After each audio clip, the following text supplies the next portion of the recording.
بسم الله الرحمن الرحيم الحمد لله رب العالمين الرحمن الرحيم مالك يوم الدين إياك نعبد وإياك نستعين اهدنا الصراط المستقيم صراط الذين أنعمت عليهم غير المغضوب عليهم ولا الضالين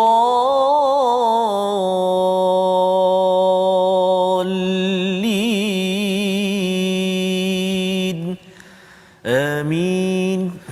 Assalamualaikum warahmatullahi wabarakatuh. Alhamdulillah wassalatu wassalamu ala Rasulillah wa ala alihi wa man walah. Syada la ilaha illallah, syada Muhammadan abduhu wa rasuluhu. Allahumma salli ala sayidina Muhammad wa ala alihi wa sahbihi ajma'in. Amma ba'du. Apa khabar tuan-tuan dan puan yang dirahmati Allah sekalian? Kita bertemu pada hari ini, kita menyambung kepada surah At-Taubah pada halaman 189. Pada Jumaat penuh barakah ini, kita doakan pada Allah Subhanahu taala, Allah pimpin kita. Allah akan luruskan, Allah beri nilai, Allah pimpin kita ke jalan yang lurus sebagaimana dalam surah Al-Kahfi kita membaca alhamdulillahillazi anzala ala abdihi alkitaba wa lam yaj'al lahu iwaja. Segala pujian bagi Allah yang menurunkan kitab kepada hamba-Nya yang tidak ada bengkok, wa lam yaj'al lahu iwaja. Dengan al-Quran yang kita baca ini, diharapkan sudah sampai kepada halaman 189 ini, kita nampak secara jelas apakah tuntunan, apakah tuntutan, apakah panduan yang perlu kita laksanakan dalam kehidupan kita seharian. Dan pada hari ini kita bersama dengan Ustaz Tarmizi Abdul Rahman. Alhamdulillah Ustaz. Salam Jumaat. Salam barakah. Barakah. Yang kita doakan pada tuan-tuan yang di rumah juga. Ya. Adik-adik ada hari ini tak ada SPM. Mungkin Ya, jadi kalau masih lagi minggu ini bermula yang akan disambung pada minggu hadapan, kita doakan barakah keberkatan kepada adik-adik sekalian dan moga-moga terus kalau rasanya terlupa, sentiasa terus ingat kepada Allah Subhanahu Wa Taala. Itu panduan daripada surah Al-Kahfi yang dibaca pada setiap minggu bagi adik-adik ataupun ibu ayah yang mengamalkan sunnah Nabi sallallahu alaihi wasallam ini. Hari ini kita ingin melihat kepada halaman 189, bagaimanakah sinopsis bagi halaman ini. Mari kita sama-sama perhatikan. Bermula daripada ayat yang ke-14, kita akan melihat menyambung kepada semangat yang diberikan oleh Allah SWT kepada orang-orang yang beriman. Perangi musyrik sebagai azab daripada Allah dan membersihkan hati orang-orang yang beriman. Ini yang dinyatakan pada ayat 14 hingga ayat 15. Dan kemudian disambung pada ayat yang ke-16, ujian kaum muslimin dan menjadikan teman kepercayaan, ya, menjadikan macam mana ujian itu yang perlu dihadapi dengan baik, iaitu dengan berjihad fi sabilillah. Kemudian disambung pada ayat yang ke-17, ya, Allah menceritakan tentang siapakah yang layak memakmurkan masjid Allah Subhanahu Wa Taala, Masjidil Haram dan juga masjid-masjid di seluruh dunia. Diikuti pada ayat 19 hingga 20, keutamaan beriman kepada Allah dan hari akhirat serta jihad bersungguh-sungguh fi sabilillah. Allah menyatakan ini sebagai kumpulan orang-orang yang berjaya. Jadi ini adalah kandungan daripada halaman 189 secara ringkas. Mari sama-sama kita mulakan dahulu, ya, dengan bacaan daripada ayat 14 hingga 17. Saya jemput tuan-tuan yang belum share lagi pada hari Jumaat ini, share di Facebook, beritahu pada kawan. Jom kita baca ayat 14 hingga 17 sebagai permulaan pertama. Silakan Ustaz. Baik, terima kasih kepada Ustaz Fazrul. Bismillahirrahmanirrahim. Assalamualaikum warahmatullahi wabarakatuh. Alhamdulillah wassalatu wassalamu ala Rasulillah wa ala alihi wa sahbihi wa man walah wa ba'd. Penghulu segala hari ini, dalam perjalanan kita nak menuju ke Ramadan Al-Mubarak, penghulu segala bulan, kita berada di penghulu segala hari. Mudah-mudahan Allah Subhanahu Wa Taala terus kurniakan kesihatan kepada kita, panjangkan usia kita dalam ketaatan kepada Allah Subhanahu Wa Taala. Saya kira muka surat ataupun halaman 189 hari ini sangat-sangat mustahak. Kadang-kadang kita claim diri kita ni kaki masjid, Ustaz. Ya. Tapi Allah menyatakan dekat sini, Ustaz, nanti insya-Allah siapakah yang sebenar-benarnya, yang selayaknya memakmurkan rumah Allah Subhanahu Wa Taala, tak kiralah datang berjemaah ke, jawatan kuasa ke dan sebagainya. Muka surat ataupun halaman hari ini kita belajar betul-betul insya-Allah. Jadi mari kita baca dulu ayat yang ke-14 hingga ayat yang ke-17. muka surat 189. Ayuh sahabat-sahabat Al-Quran, ibu ayah yang saya kasihi sekalian, kita mula dulu dengan bacaan murattal sabah insya-Allah. A'udzu billahi minasy syaithanir rajim. قاتلوهم يعذبهم الله بأيديكم ويخزهم وينصركم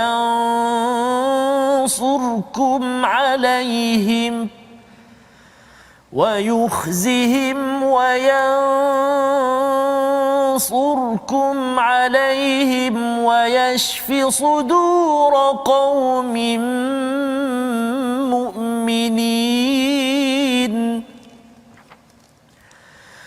ويذهب غيظ قلوبهم ويتوب الله على من يشاء والله عليم حكيم.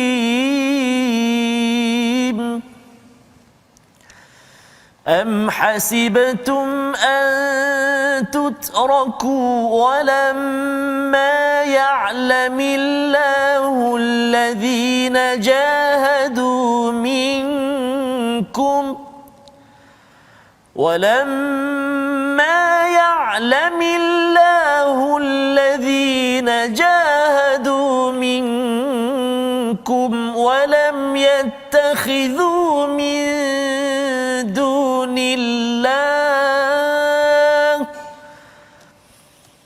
ولم يتخذوا من دون الله ولا رسوله ولا المؤمنين وليجة والله خبير بما تعملون.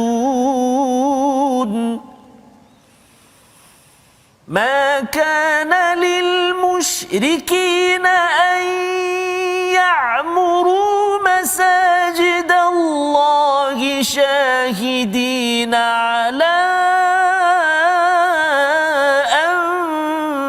أنفسهم بالكفر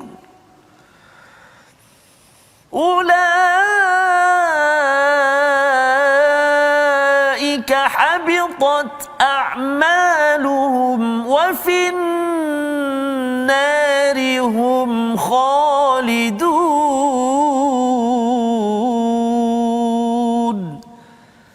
صدق الله العظيم.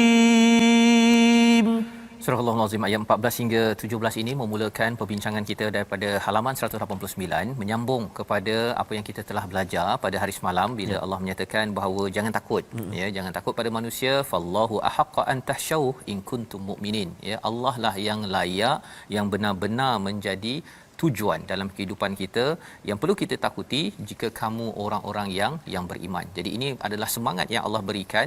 Maka pada ayat 14 Allah menyatakan qatiluhum, ya, bunuhlah mereka ataupun perangilah mereka, yu'adzibhumullahu biaidikum, Allah akan mesti mengazab mereka dengan tangan kamu.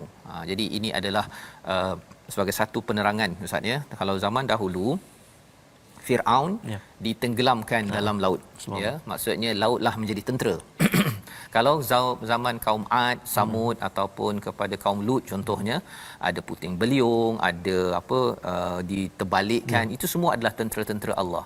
Tetapi bagi umat Nabi Muhammad sallallahu alaihi wasallam, ya, tentera Allah adalah sahabat dan Nabi sallallahu alaihi wasallam sendiri. Bukannya angin taufan, bukannya katak, bukannya kumal, bukannya kutu, tetapi sahabat sendiri adalah sebagai tentera yang akan mengazab kepada orang-orang yang tidak beriman pada Allah SWT.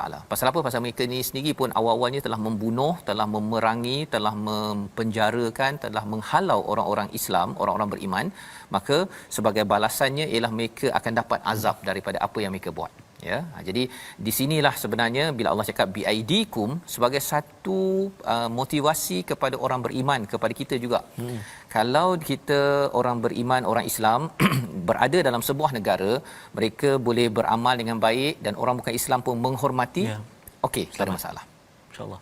Tetapi kalau orang yang bukan Islam menyerang dan menghina kepada orang Islam, maka apa yang perlu dibuat ialah perlu bersedia untuk berjuang, ya, ikut keadaan. Ustaz, bukannya tiba-tiba rasa nak ni bawa pisau terus. Bukan. Ini perlu diumumkan oleh pemerintah. Kita ada tentera, kita ada panglima, kita ada agung. Semua tu kena tunggu dulu dia punya arahannya. Kalau diizinkan baru ia dapat dilaksanakan. Jadi apakah yang berlaku kalau berjuang ini? Wayuhzihim wayansurkum. Allah akan hina mereka, Allah akan beri bantuan kepada atas mereka. Wayashfi sudur qaumin mu'minin, dan Allah akan mengubati hati orang-orang beriman. Apakah yang diubat pada hati orang beriman? Ya, salah satunya ialah orang-orang yang beriman ini yang lemah dulu, bila dia dah lemah, Ustaz, ya, bila dah menang ini, dia boleh buat apa-apa sahaja kepada orang yang lemah. Kan, bila dah sampai ke Fathu Mekah, bila sudah dapat dah ada gerombolan yang ramai. Kalau Abu Bakar tu bawa beratus ribu orang daripada Madinah pergi ke Mekah tunaikan haji, Ustaz, pada tahun ke-9 ataupun ke-9 Hijrah tersebut, ya. Jadi dalam hal ini ialah bila Allah menyatakan pada ayat 14 ini, Allah akan ubat hati-hati mereka agar apa? Jangan sampai mereka berbuat aniaya kepada orang lain pula, ya. Wayudhib ghaiza qulubihim, dan juga selama ini mereka mungkin marah, mereka tak puas hati dengan orang musyrik yang selalu memungkiri janji. Allah akan hapuskan, ya. Jadi umat Islam adalah umat yang tidak memberontak ataupun membalas dendam bila dia masuk ke sebuah negara. Misalnya dia bukan pasal kau dulu dah buat aku, sekarang aku nak cantas engkau, kan, walaupun dia adalah wanita ataupun baby yang tak berperang pun. Tidak, itu bukan ciri Islam, ya, yang dinyatakan dalam Al-Quran. Wa yatubullahu ala may yasha, dan Allah boleh menerima kepada taubat mana-mana orang yang bertaubat, yang kita dah belajar semalam, iaitu apabila solat dan juga menunaikan zakat. Wallahu alimun hakim. Allah ini amat mengetahui. Apa Allah tahu? Allah tahu tentang perancangan jahat orang yang musyrik, apa yang yang tertekan oleh orang beriman, tetapi akhirnya Allah yang bijaksana menyusun, akhirnya masuk ke Mekah itu tanpa tumpah darah, dan peristiwa-peristiwa perang selepas itu bukanlah perang yang tidak berhikmah. Dia perang yang penuh hikmah apabila memperjuangkan keadilan di dalam satu tempat. Itu sebab perang dalam Islam. Bukan kerana kita nak ambil negara sana, nak ambil negara situ, bukan. Itu bukan Islam. Baik. Jadi pada ayat yang ke-16, am hasibtum, Allah mengingatkan lagi kepada orang-orang yang beriman, apakah kamu mengira antatraku, kamu ditinggalkan sampai Allah tahu kepada siapa yang berjihad di kalangan kamu dan tidak mengambil selain daripada Allah dan juga selain daripada Rasul, walal mu'minin walijah. Dia ada istilah walijah kat situ, Ustaz, ya. Walijah ini maksudnya ialah orang yang amat dekat. Waljan ini maksudnya orang yang amat dekat, yang kita kongsi segala personal matter. Masya-Allah. Perkara yang rahsia-rahsia kita semua kita dah kongsikan. Tetapi Allah kata jangan ambil selain daripada Allah dan Rasul ini dan orang beriman dan juga teman ini, kecuali apabila dia dimanfaatkan untuk perjuangan.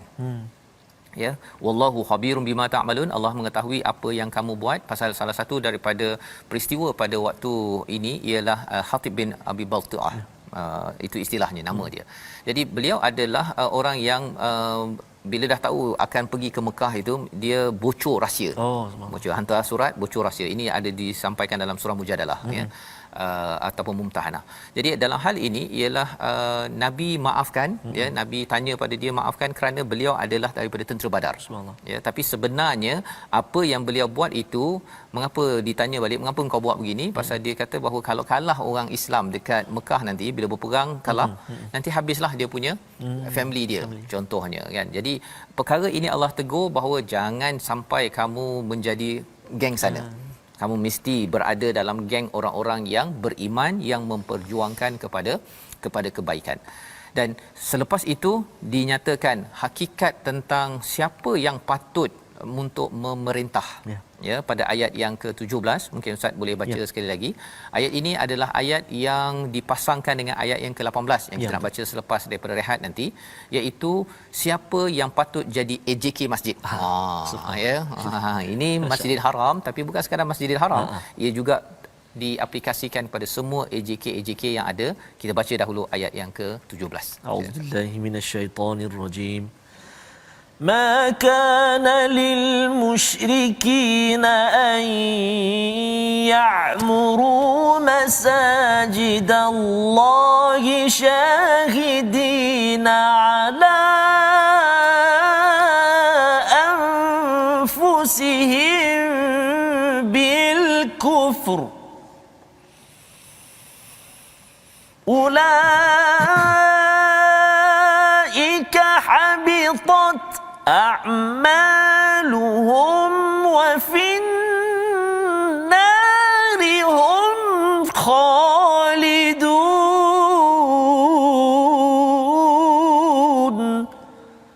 صدق الله العظيم.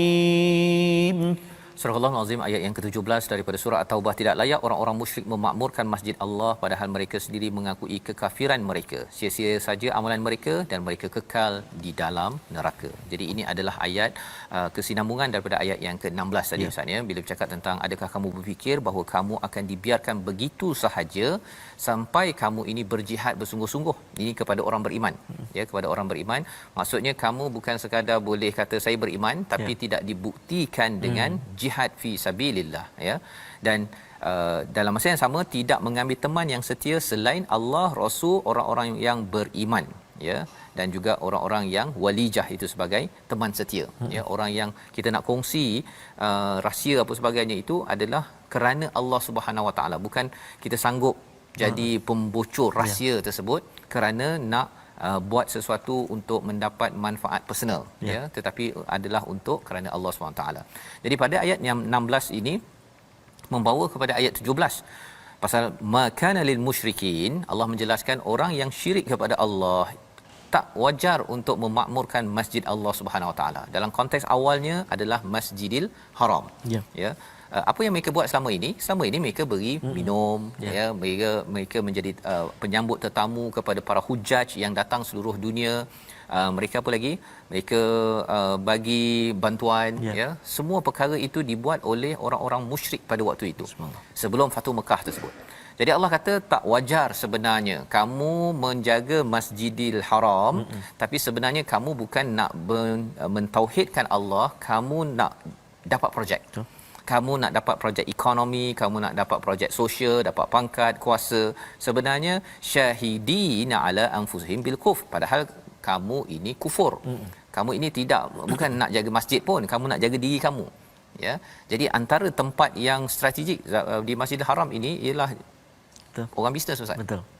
Orang bisnes, orang berpangkat, memang siapa yang dikaitkan dengan Masjidil Haram saja memang terkenal. Sampai zaman sekarang pun. Ada orang sampai siap lagi dia kata saya pernah jadi imam di Masjidil Haram. Kan. Rupanya dia pasal datang sembahyang lambat jadi dia jadi imam masbuk kat belakang kan. Sampai tahap begitu sekali. Nak ceritanya Masjidil Haram ni amat-amat diangkat namanya oleh Allah SWT. Jadi orang yang musyrik pun nak ambil kesempatan. Orang musyrik ya. Jadi Allah kata tidak layak ya, ulaika habitat a'maluhum, mereka itu adalah sia-sia. Habitat ini daripada perkataan habata, kambing gemuk tapi keracunan Ustaz ya. Dia nampak kambing gemuk ni ingat kalau golek tu sedap Ustaz kan, tapi bila makan lagi bahaya. Itu adalah habitat. Maksudnya kita nampak dia buat amal kebaikan yang banyak, dia bagi minum, bantu sana, bantu sini apa sebagainya, tapi rupa-rupanya ini digelar sebagai amal, bukan sekadar amal, a'maluhum, amal-amal mereka ini adalah habitat. Seperti kambing gemuk yang keracunan. Maksudnya tidak ada tak ada apa manfaat, sia-sia. Dan Allah nyatakan wa finnarihum khalidun, kekal di dalam neraka, naudzubillah min zalik. Jadi nak cerita dia di sini pada ayat 17 ini, apa yang perlu kita beri perhatian ialah kadang-kadang mungkin ada setengah orang tu buat kerja-kerja membantu orang ni memang bagus Ustaz. Betul, mantap ya. Tetapi kita kena jaga-jaga kita membantu orang itu adakah kerana beriman pada Allah ataupun nak membawa orang beriman pada kita. Itu dua perkara yang berbeza. Ada orang yang bila dekat pilihan raya, waktu itulah dia insya-Allah bagi air, bagi bantuan, bagi tong, bagi apa sebagainya. Bagi kat masjid tu. Bagi kat masjid pula tu. Kan? Okey. Pasal masjid memang tempatnya kalau boleh nak beri khutbah lagi. Saya dekat luar negara dulu, saya jadi presiden persatuan Ustaz kan. Ada seorang tu dia kata bila dia tanya tengok saya ni macam lembut sikitlah berbanding dengan orang Arab kalau jadi presiden kan. Jadi dia kata, Fazrul, dia cakap bahasa Inggeris lah kan. Saya nak peluang lah untuk berkhutbah, dia kata. Pasal dia kata selama ni susah nak berkhutbah, tapi saya yakin awak ni lembut kan, awak ni boleh mendengar semua pendapat kan. Dia cakap, mengapa saya nak bagi pada awak berkhutbah pula kan. Dia kata tak boleh ke, dia kata apa yang menyebabkan saya boleh jadi dia kata I thought kan saya ingatkan awak ni lembut boleh saya nego kan. Kata memang saya lembut kan, orang Malaysia memang lembut tapi jangan main-main kan, jangan main-main kan. Dan dia orang Arab lah kan, jadi dia terkejut. Dan rupa-rupanya ialah mimbar masjid adalah salah satu daripada tempat untuk InsyaAllah berkuasa ya. Jadi ini sebabnya mengapa kita kena berjaga-jaga. Kalau waktu dekat-dekat pilihan raya baru muncul tapi lepas tu tak muncul dah kan. Ini perkara yang perlu diberi perhatian. Dan ini komen Ustaz yalah, yang lebih parah lagi Ustaz, nak dekat pilihan raya tak muncul, selepas pilihan raya tak muncul, tak muncul-muncul dan tak muncul-muncul ya. Jadi ini Allah kata rugi sahaja walaupun buat baik. Membawa kepada perkataan pilihan kita pada hari ini, sama-sama kita saksikan, iaitu perkataannya khazia, iaitu dihina ataupun menghina ya. Allah nyatakan pada ayat yang ke-14, bila seseorang ataupun umat Islam menyerang ataupun berjuang sebagai tentera Allah, Allah akan wayuhzihim, Allah akan menghina kepada orang-orang yang melawan Allah Subhanahu Wa Taala 26 kali di dalam Al-Quran. Yang kita doakan agar kita tidak dihina, tetapi kita jadilah tentera-tentera Allah. Dan mengapa kita menjadi tentera Allah? Bukan kerana kita suka serang orang. Umat Islam bukan suka serang orang, tetapi umat Islam mempertahankan hak-hak asasi manusia agar semuanya mengikut keadilan, tidak dizalimi, tidak diambil hak itu tanpa jalan yang benar. Jadi ini adalah spirit semangat perang ataupun berjuang di dalam Islam yang perlu kita selalu faham agar surah At-Taubah ini tidak disalahfahami ketika kita baca dan juga ketika kita menyampaikan mesej ini kepada rakan-rakan, kepada orang-orang di sekitar kita. Kita berehat sebentar. My Quran Time, baca faham amal insya-Allah.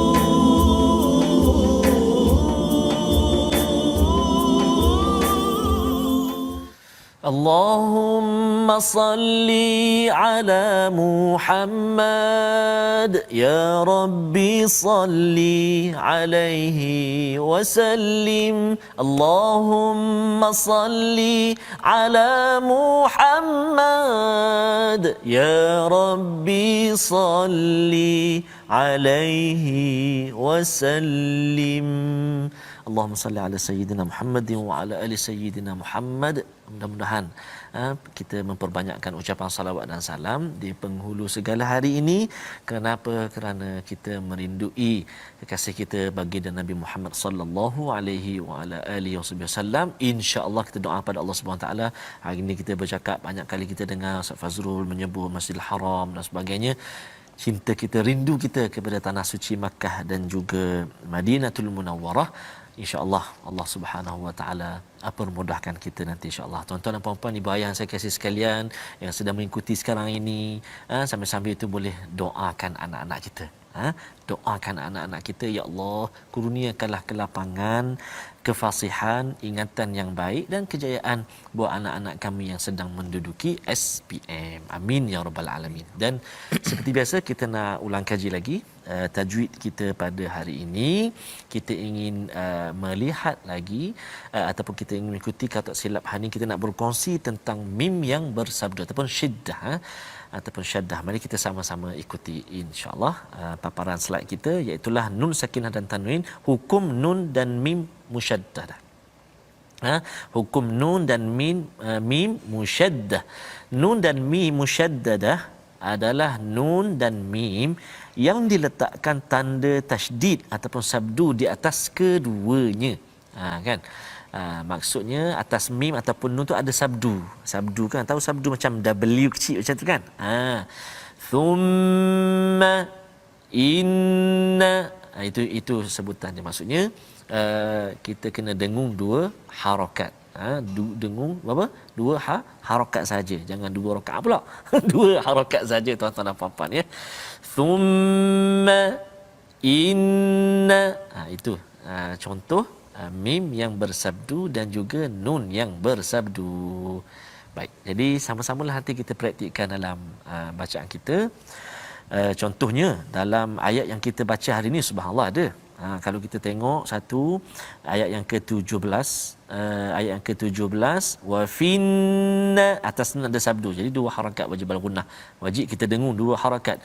Wa finnari, wa finnari, ayat yang ke-16. Walamma, jadi kita tak boleh laju kat situ, jangan walama, tak boleh. Walamma inna amma, apa tak ada. Tak ada, fa saja ada. Mim dengan nun. Anna, amma, itu.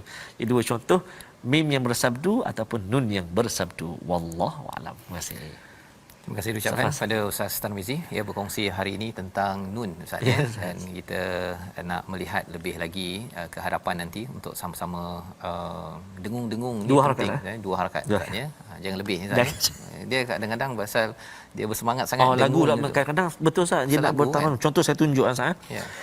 Am hasibtum an tutraku wa lam jadi tak boleh lah. Jadi ingatkan burdah tu nampak macam sedap sangat Ustaz. Rupanya salah ya. Kena letak tajwid dulu. Dua harakat. Lepas tu barulah nak baru kita olah.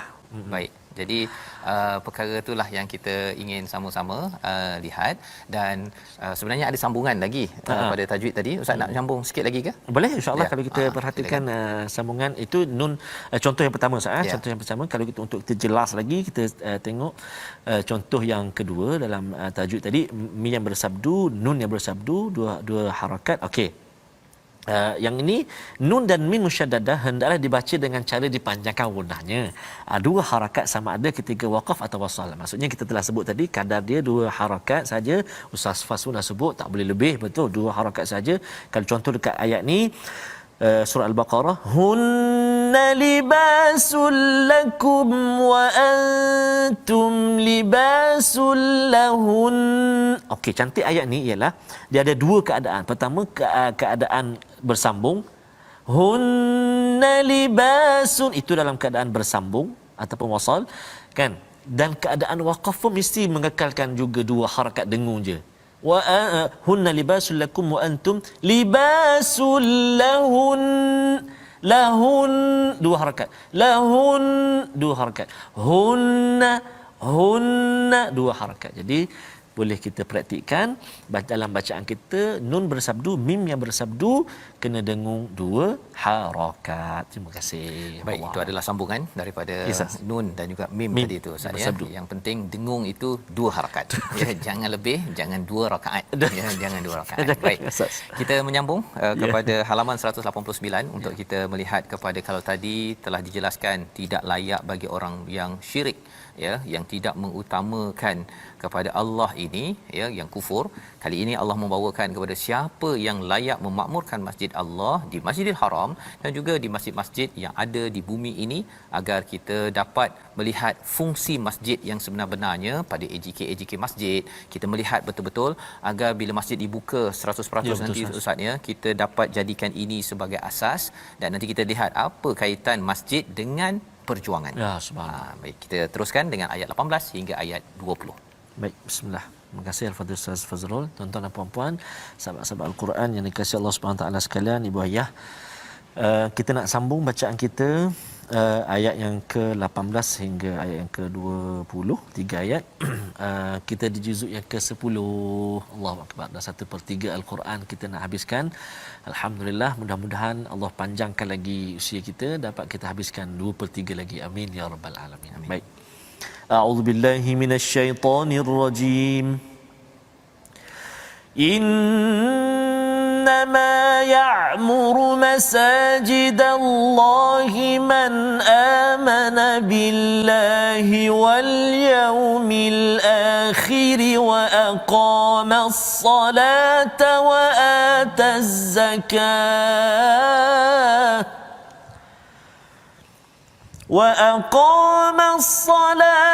وآتى الزكاة ولم يخش إلا الله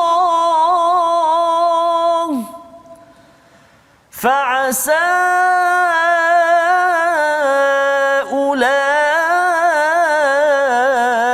أولئك أن يكونوا من المهتدين.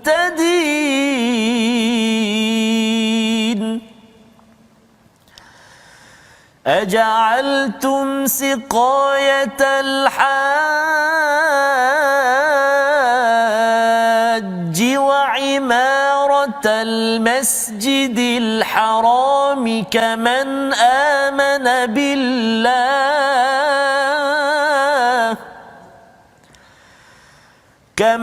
آمن بالله واليوم الآخر وجاهد في سبيل الله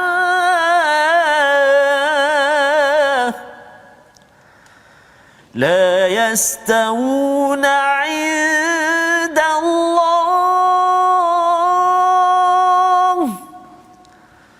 والله لا يهدي القوم الظالمين.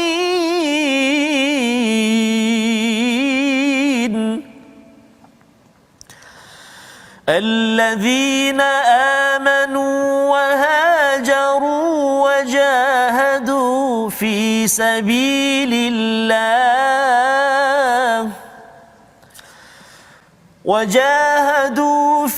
سبيل الله بأموالهم وأنفسهم أعظم درجة عند الله وأولئك هم الفائزون.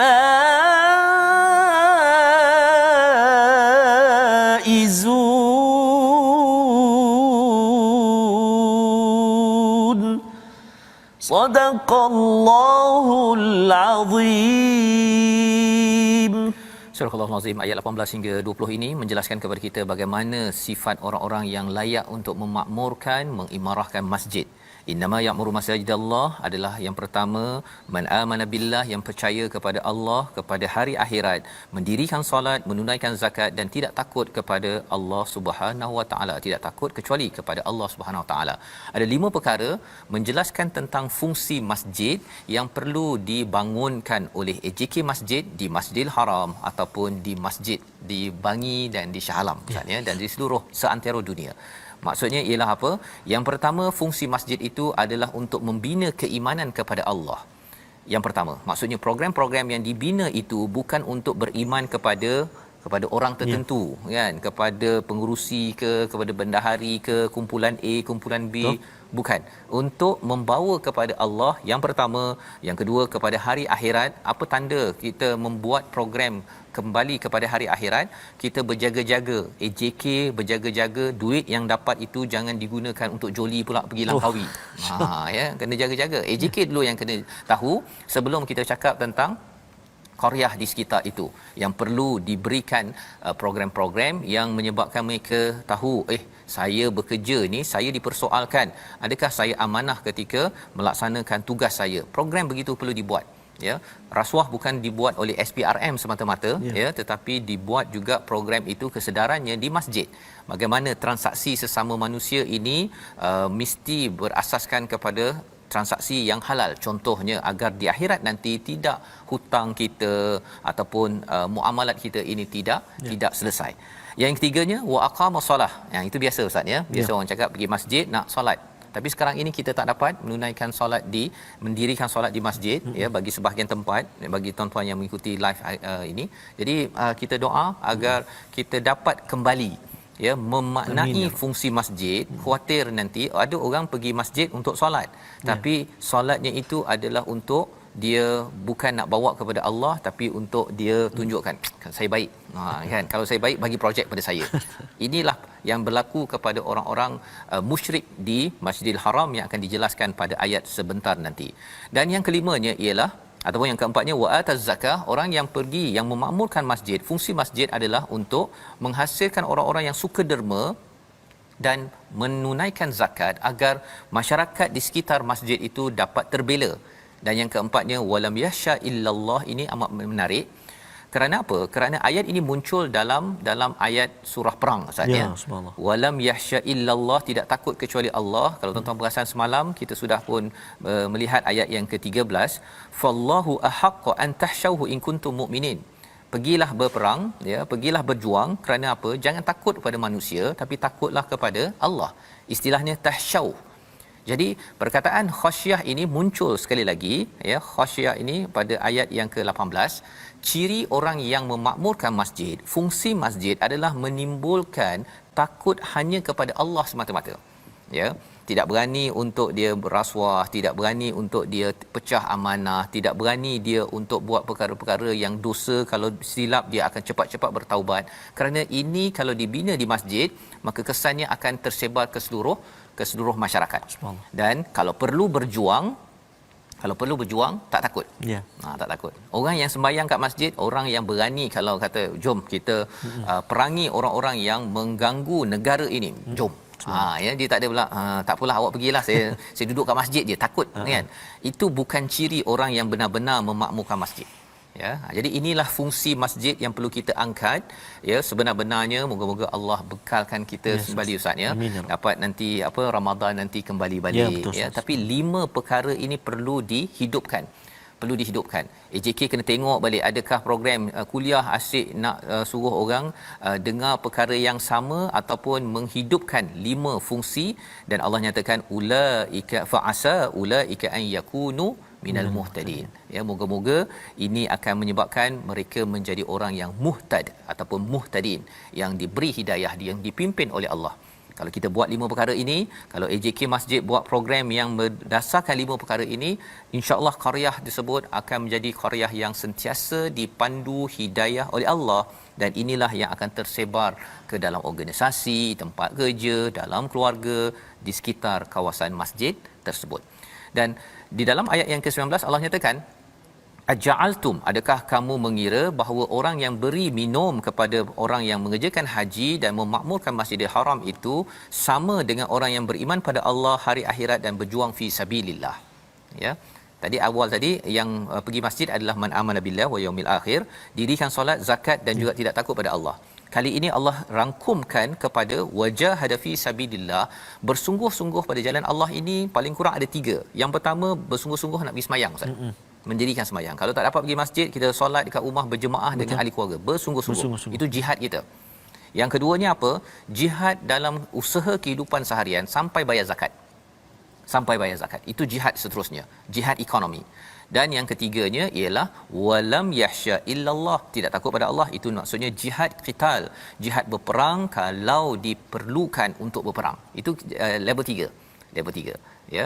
Jadi Allah kata la yastawuna indallah, orang yang beri minum tersebut, yang beri makan, yang bantu orang miskin, berbanding dengan orang beriman pada Allah, hari akhirat dan juga berjuang 3 perkara tadi, tak sama dengan orang yang sekadar bantu tapi tak sembahyang.